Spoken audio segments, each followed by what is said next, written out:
Bismillahirrahmanirrahim. Assalamualaikum warahmatullahi wabarakatuh. Selamat pagi anak-anak. Apa kabarnya hari ini? Semoga kita semua dalam keadaan sehat walafiat dan juga selalu dalam lindungan Allah Subhanahu wa taala. Pada pertemuan kali ini kita akan membahas tentang macam-macam zakat. Seperti biasa, sebelum kita memulai pelajaran, mari sama-sama kita membaca niat belajar. Bismillahirrahmanirrahim. Nawaitu ta'alluma wa ta'lim wa tazakkura wa tazkir wa naf'a wal intifa'a wal ifadata wal istifadah wal hatha 'ala at-tamassuki bi kitabillahi wa sunnatir rasulih wa du'a ila al-huda wa dalalata 'ala al-khair ibtigha'a wajhillahi wa qurbihi wa sawabih subhanahu wa ta'ala. Selanjutnya, mari sama-sama kita membaca suratul Fatihah. Semoga Allah Subhanahu wa taala memberikan kepahaman, kemudahan serta kelancaran pada pembelajaran hari ini. Bismillahirrahmanirrahim. Alhamdulillahi rabbil alamin. Arrahmanirrahim. Maliki yaumiddin. Iyyaka na'budu wa iyyaka nasta'in. اهدنا الصراط المستقيم صراط الذين أنعمت عليهم غير المغضوب عليهم ولا الضالين آمين. Selanjutnya, mari sama-sama kita membaca doa sebelum belajar. Bismillahirrahmanirrahim. Raditu billahi rabba wa bil islami dina wa bi muhammadin nabiyya wa rasula. Rabbi zidni ilma warzuqni fahma.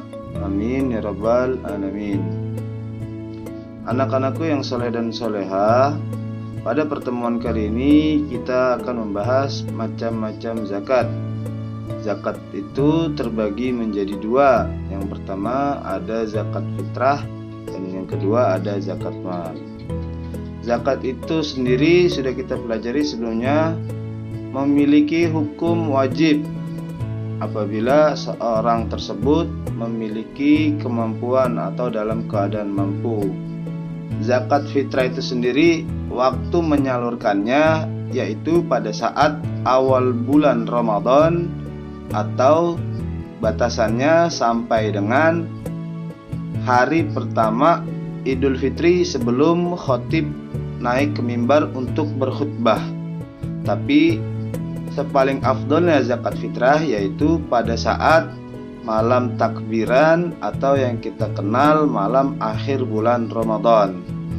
Kemudian untuk zakat mal itu sendiri dikeluarkan apabila orang memiliki kecukupan harta yang melampaui atau sudah mencapai batas nisabnya. Nisabnya itu ditentukan dalam keadaan tertentu. Kemudian juga dalam kurun waktu 1 tahun kepemilikan harta. Ada perbedaan antara zakat fitrah dengan zakat mal. Zakat fitrah menyucikan diri, zakat mal menyucikan harta. Jadi anak-anakku yang soleh dan solehah, zakat fitrah itu gunanya untuk menyucikan diri kita agar kita kembali bersih dan suci dari segala dosa. Kemudian zakat mal agar harta kita bersih dari hal-hal yang tidak diinginkan. Terkadang harta atau uang yang kita dapatkan dari hasil bekerja berasal dari sumber yang makruh atau yang haram tanpa kita ketahui. Maka dianjurkan bagi kita untuk membayar zakat mal apabila sudah mencapai nisabnya. Selanjutnya kita perhatikan pelajaran berikut ini. Yang pertama, zakat fitrah. Pengertian zakat fitrah yaitu adalah mengeluarkan beras atau bahan makanan pokok lainnya sebesar 2,5 kg atau 3,5 liter tiap orang.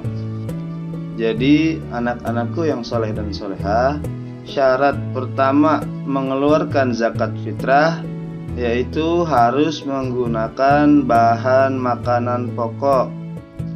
Bahan makanan pokok tiap daerah berbeda-beda. Ada yang pakai beras, ada yang pakai gandum, ada yang pakai jagung, dan ada juga yang pakai sagu dan lain sebagainya. Kemudian orang yang wajib mengeluarkan zakat fitrah ialah sebagai berikut. Yang pertama, beragama Islam. Kemudian baik dia laki-laki maupun perempuan, sejak usia bayi, anak-anak, atau lanjut usia.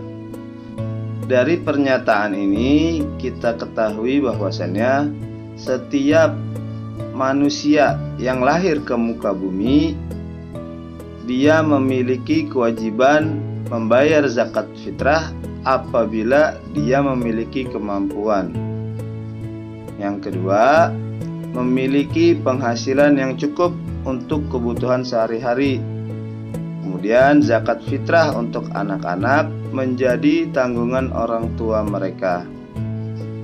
Kemudian yang ketiga, orang itu masih hidup sampai akhir bulan Ramadan.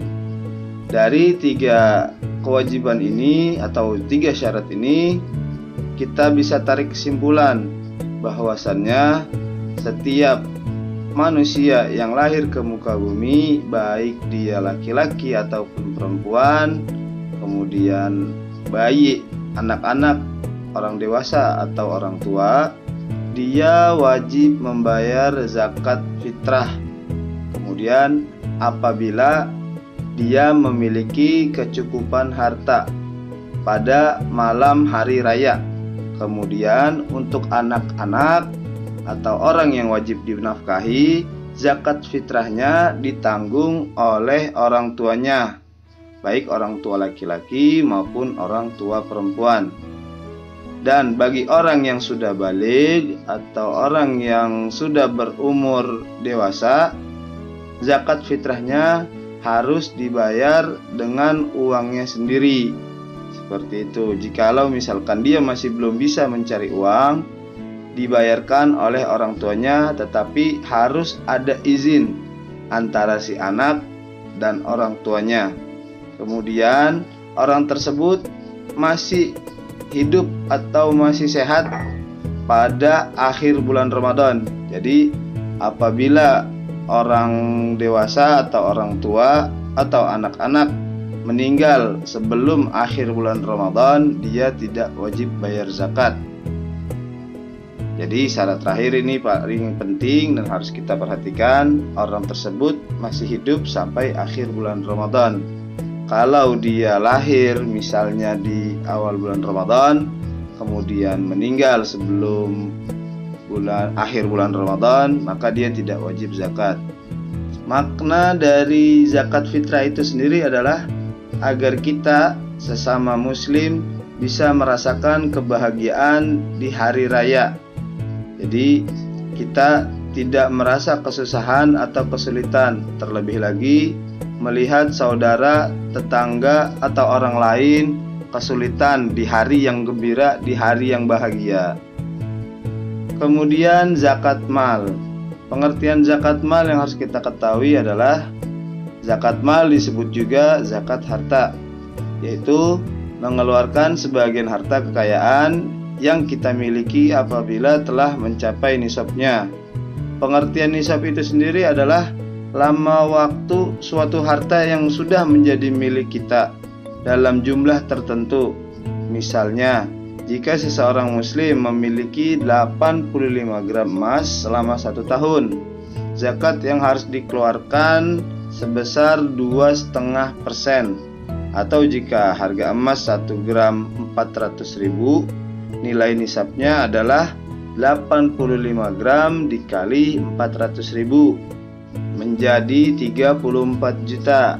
Nah, zakat yang harus dikeluarkan adalah 2,5% dari 34 juta, jadi 850.000. Nah, 850.000 inilah yang harus kita keluarkan kepada orang yang berhak menerima zakat. Kemudian Syarat wajib dari zakat mal. Yang pertama, pemilik harta adalah orang Islam. Yang kedua, pemilik harta telah balik atau berakal, dalam artian tidak gila. Dan yang ketiga, harta tersebut termasuk dari jenis-jenis harta yang wajib dizakati. Dan yang keempat, harta tersebut telah mencapai nisab 1 tahun hitungannya. Yang kelima, harta tersebut merupakan milik kita sendiri. Kemudian jenis-jenis harta yang harus kita zakati. Yang pertama, perhiasan emas dan perak yang kita simpan. Yang kedua, uang simpanan yang telah mencapai 1 tahun. Dan yang ketiga, harta atau uang yang diperoleh dari usaha berdagang atau bekerja. Yang keempat, hasil pertanian, misalnya padi, palawija, dan lain sebagainya. Yang kelima, binatang ternak, misalnya seperti kambing, sapi, dan juga kerbau. Dan yang keenam, merupakan barang temuan, misalnya perhiasan, uang logam yang terbuat dari emas atau guci yang tinggi nilai harga jualnya. Untuk nomor 2 dan nomor 3 sebenarnya banyak khilafiyah atau banyak perdebatan antar ulama untuk uang simpanan maupun harta yang diperoleh dari hasil kerja. Tapi kita boleh menjadikan itu sebagai zakat profesi, atau uang simpanan tersebut atau harta tersebut dari hasil kerja kita boleh kita zakati, kita berikan kepada mustahik zakat. Kita niatkan memberikan hadiah juga dan juga untuk bersedekah. Kemudian untuk tugas hari ini adalah kerjakan nomor 1 sampai dengan nomor 5. Apabila tugasnya sudah selesai dikerjakan, jangan lupa langsung dikirim ya. Alhamdulillahirrabbilalamin, untuk pembelajaran hari ini sudah selesai. Bapak ucapkan terima kasih banyak, dan kurang lebihnya Bapak juga mohon maaf. Wassalamualaikum warahmatullahi wabarakatuh.